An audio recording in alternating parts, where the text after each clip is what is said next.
Good afternoon. I am getting a late start to this, and I apologize. I don't get enough sleep, let's just say that, okay? It's April 18th, Joshua 16:1 through 18:28. The allotment for the descendants of Joseph extended from the Jordan River near Jericho, east of the springs of Jericho, through the wilderness and into the hill country of Bethel.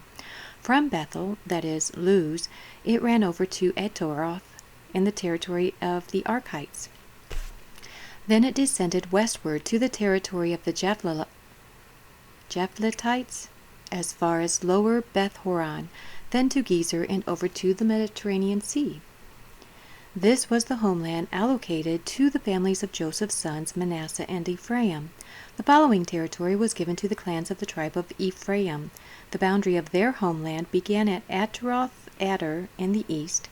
From there it ran to upper Beth Horon, then on to the Mediterranean Sea. From Mikmathath on the north, the boundary curved eastward past Taanath Shiloh to the east of Janoah. From Janoah it turned southward to Ataroth and Naarah, touched Jericho, and ended at the Jordan River. From Tappuah, the boundary extended westward, following the Kana ravine to the Mediterranean Sea. This is the homeland allocated to the clans of the tribe of Ephraim.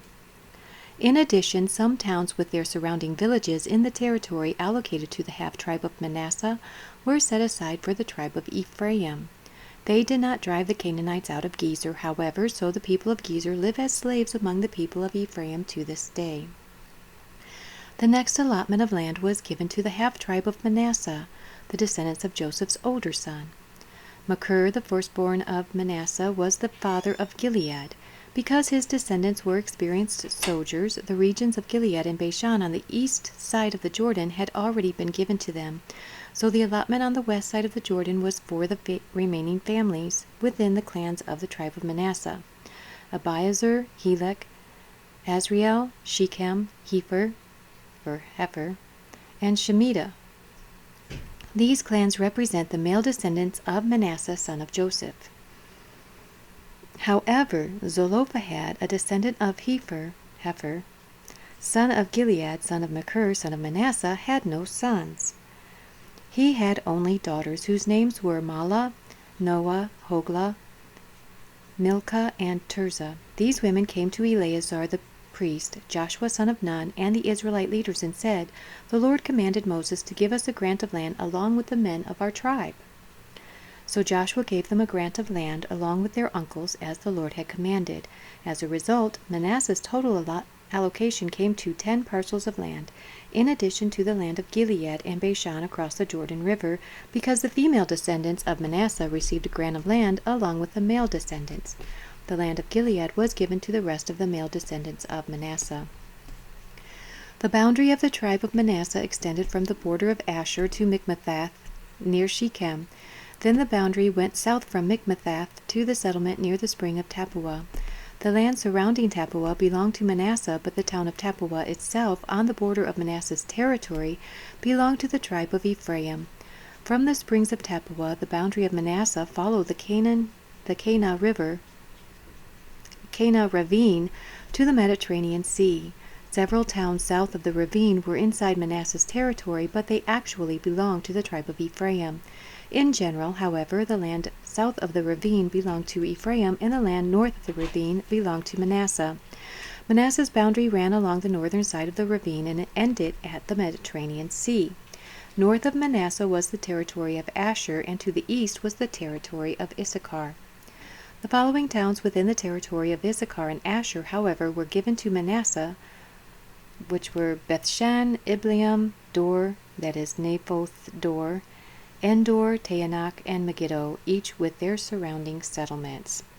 I am so glad we have developed our naming skills, because these are tough, to say the least. But the descendants of Manasseh were unable to occupy these towns. They could not drive out the Canaanites who continued to live there. Later, however, when the Israelites became strong enough, they forced the Canaanites to work as slaves, but they did not drive them out of the land. And that was to their detriment, because remember, God said, drive everybody out of the land, right? Get rid of everybody. And they did not. So now the Canaanites are going to be a thorn in their sides. Always listen and do what God says. The descendants of Joseph came to Joshua and asked, "Why have you given us only one portion of land as our homeland when the Lord has blessed us with so many people?" Joshua replied, "If there are so many of you, and if the hill country of Ephraim is not large enough for you, clear out the land for yourselves in the forest where the Perizzites and Rephaites live." So you've got the land, go clear it out and take it over, which is what you should have been doing anyway. But isn't that the way people are? They'd rather complain about something than go out and do it and make it possible themselves. The descendants of Joseph responded, "It's true that the hill country is not large enough for us, but all the Canaanites in the lowlands have iron chariots, both those in Bethshan and its surrounding settlements, and those in the valley of Jezreel. They are too strong for us." Not relying on God. Did they not remember what happened at Jericho? They walked around a city and the walls fell.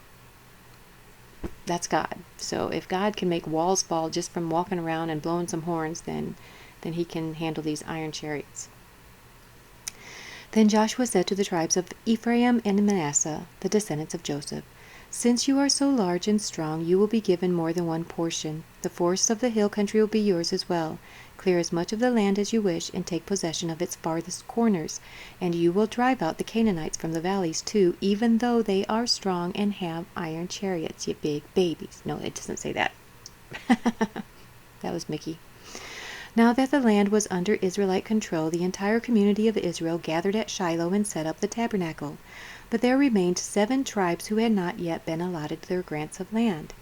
Then Joshua asked them, "How long are you going to wait before taking possession of the remaining land the Lord, the God of your ancestors, has given to you? Select 3 men from each tribe, and I will send them out to explore the land and map it out. They will then return to me with a written report of their proposed divisions of their new homeland. Let them divide the land into 7 sections, excluding Judah's territory in the south and Joseph's territory in the north.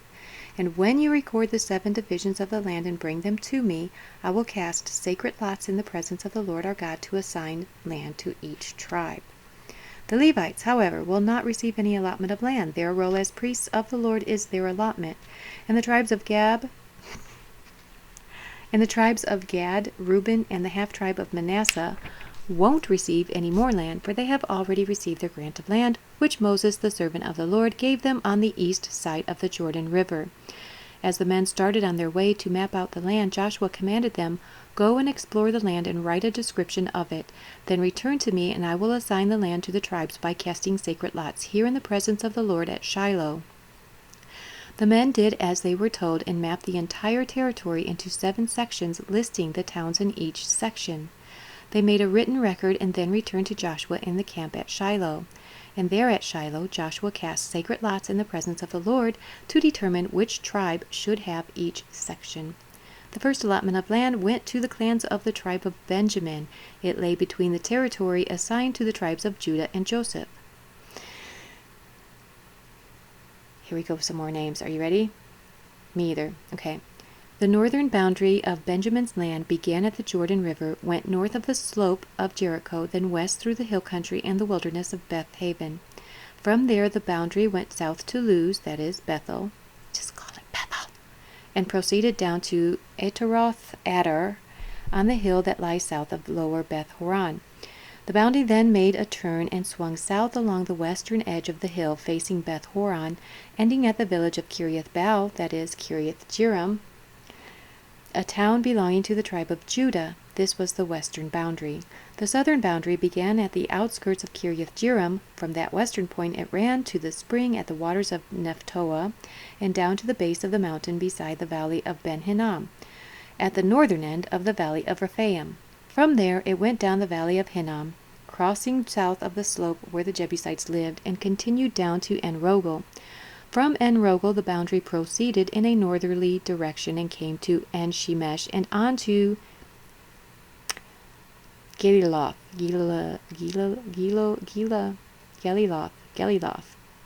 That's what I'm going to say. Geliloth. That's probably wrong, but that's what I'm going to say. Which is across from the slopes of Adamim.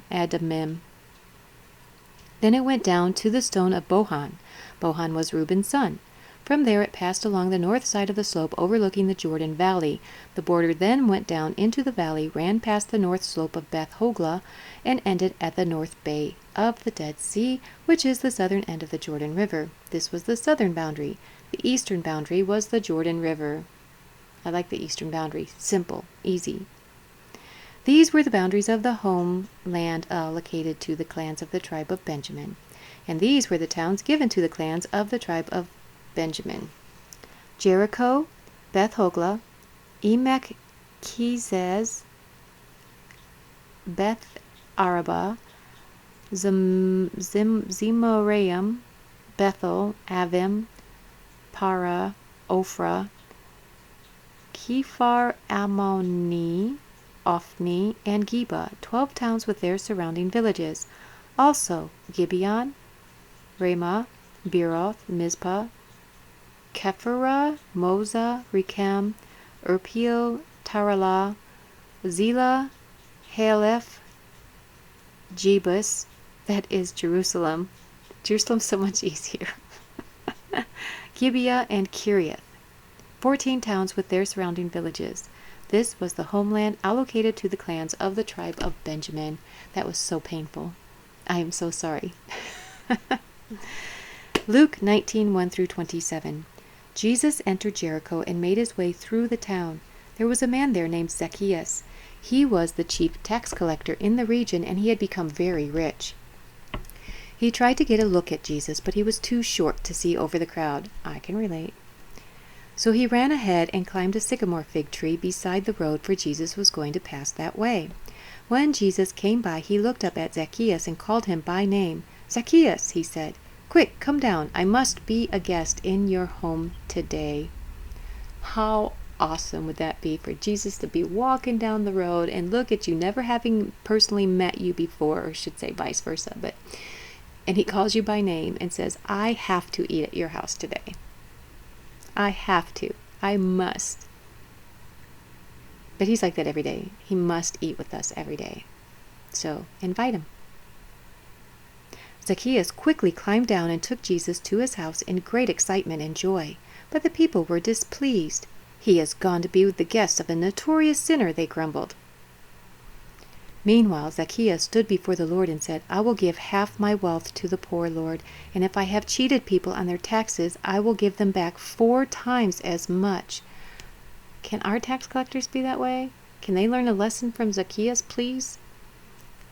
Jesus responded, "Salvation has come to this home today, for this man has shown himself to be a true son of Abraham. For the Son of Man came to seek and save those who are lost, not those who think they are right." How many people are like that today? Vast majority. It's kind of disheartening, actually. The crowd was listening to everything Jesus said, and because he was nearing Jerusalem, he told them a story to correct the impression that the kingdom of God would begin right away. He said a nobleman was called away to a distant empire to be crowned king and then return. Before he left, he called together 10 of his servants and divided among them 10 pounds of silver, saying, "Invest this for me while I am gone." But his people hated him and sent a delegation after him to say, "We do not want him to be our king." After he was crowned king, he returned and called in the servants to whom he had given the money. He wanted to find out what their profits were. There they go.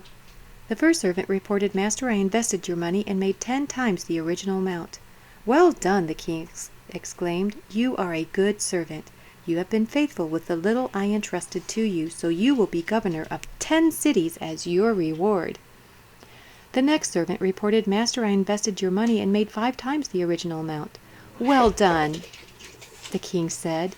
"You will be governor over 5 cities." But the third servant brought back only the original amount of money and said, "Master, I hid your money and kept it safe. I was afraid because you are a hard man to deal with, taking what isn't yours and harvesting crops you did not plant." "You wicked servant," the king roared. "Your own words condemn you. If you knew that I am a hard man who takes what isn't mine and harvests crops I didn't plant, why did you not deposit my money in the bank? At least I could have gotten some interest on it." So,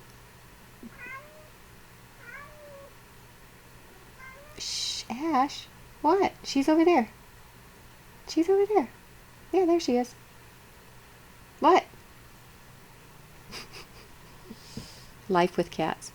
So they had banks back then that charged interest like they do nowadays? I just never thought that they would. Huh. Interesting. You learn something new every day. What? Ash. Shh. Come here. Come on. I don't know what he wants. He usually does that whenever he's going to be sick. Anyway. Then, turning to the other standing nearby, the king ordered, "Take the money from his servant and give it to the one who has 10 pounds. But master, they said, he already has 10 pounds. Yes, the king replied, and to those who use well what they are given, even more will be given. But from those who do nothing, even what little they have will be taken away." What? Come here. "And as for these enemies of mine who did not want me to be their king, bring them in and execute them right here in front of me." Ooh, that's harsh. That's harsh. You don't want me to be king? Off with your head. Okay, got it. Okay, I want you to be king. I changed my mind. Too late. So yes, a lot of times God will give us just a little bit just to kind of see how well we're going to do. I mean, he knows, obviously, but he will test us in these things, and if we show ourselves faithful, he will give us more. And that's why I keep saying, if God blesses you with abundance, he didn't do that just for your benefit. He wants you to benefit others as well with your abundance. Okay, so there you go. Bible reading for today. Don't forget to click over here for Psalms and Proverbs, because you're supposed to read those every day too. And I will see you guys tomorrow. Have a great day. God bless you. I love you guys. Bye.